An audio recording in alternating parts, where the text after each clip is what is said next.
প্রথম দফার লোকসভা নির্বাচনে পশ্চিম ত্রিপুরা লোকসভা আসনে ভোটদানে সারা দেশের মধ্যে রেকর্ড করেছে ত্রিপুরা।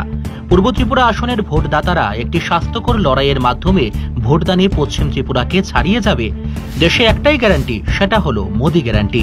দেশের জনজাতিদের উন্নয়নে কাজ করে চলেছে নরেন্দ্র মোদীর নেতৃত্বে মোদী সরকার। জনজাতিদের ভোট বাক্সে পরিণত করেছিল কংগ্রেস এবং সিপিআইএম দল। রাজ্যে এসে দেশের প্রধানমন্ত্রী বলে গেছেন, 10 বছরে শুধু ট্রেইলার দেখিয়েছি, পিকচার আভি বাকি হ্যায়। সোমবার বিকেলে পূর্ব ত্রিপুরা লোকসভা আসনে বিজেপি মনোনীত এবং আইপিএফটি টিপ্রা মথা সমর্থিত প্রার্থী কৃতি সিং দেববর্মনকে বিপুল ভোটে জয়যুক্ত করার লক্ষ্যে এক জনারণ্য সভায় এসে এই কথাগুলি বলছিলেন রাজ্যের মুখ্যমন্ত্রী প্রফেসর ডক্টর মানিক সাহা। এদিন এছাড়াও এই জনসভায় উপস্থিত ছিলেন মন্ত্রী অনিমেষ দেববর্মা, প্রাক্তন অর্থমন্ত্রী জিষ্ণু দেববর্মন, বিধায়ক রঞ্জিত দেববর্মা সহ অন্যান্যরা।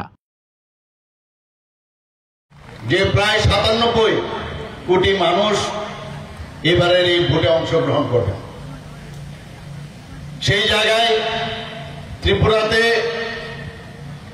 যে গত 19 এপ্রিল যে নির্বাচন হয়ে গেল, আপনারা ইত্য বছরে নিশ্চয়ই জেনেছেন যে সারা ভারতবর্ষের মধ্যে আমাদের জনসাধারণ এতটাই সচেতন যে সারা ভারতবর্ষের মধ্যে এই পশ্চিম আসনে সারা ভারতবর্ষের মধ্যে প্রথম স্থান দখল করেছে মতদানের দিক দিয়ে 81%-এর উপর আপনারা সবাই দেখেছেন। এবং আমি নিশ্চিত যে আগামী দিন একটা হেলদি কম্পিটিশন এই পূর্ব আসনের বেলায় হবে, আমাদের মধ্যে কম্পিটিশন হবে। যারা মতদান এই পূর্ব আসনে দিতে যাচ্ছে তাদের মধ্যে কম্পিটিশন হবে যে আমরা আরো কত বেশি সকাল সকাল গিয়ে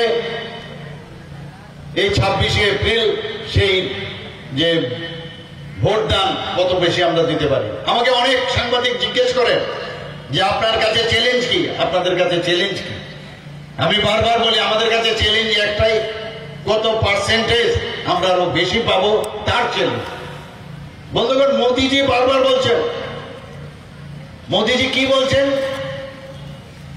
উনি বারবার বলছেন যে मैं গ্যারান্টি लेता हूं, আমি গ্যারান্টি দিচ্ছেন সব বিষয়ে। মোদিজি বারবার বলছেন যে জনজাতিদের উন্নয়ন অবশ্যই আমাদের করতে হবে।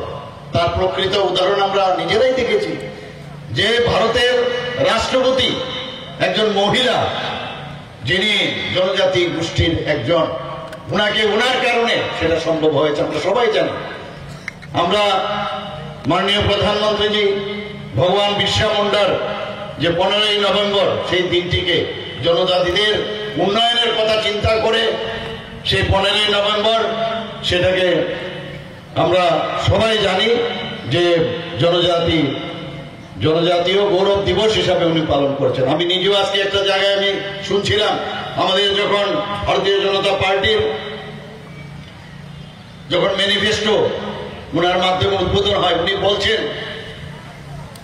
উনি বারবার বলছেন যে সামনের বছর উনার 150 বছর পূর্ণ হবে এই ভগবান বিরসা মুন্ডার, এবং সেটা সেন্ট্রালি, সেটাকে সারা দেশের মধ্যে আরো বেশি করে কিভাবে তাকে পালন করা যায় সেই চিন্তা ভাবনা উনার আছে। এবং আমাদের এবারের ম্যানিফেস্টোর মধ্যে সেই বিষয়টাও বলা হয়েছে।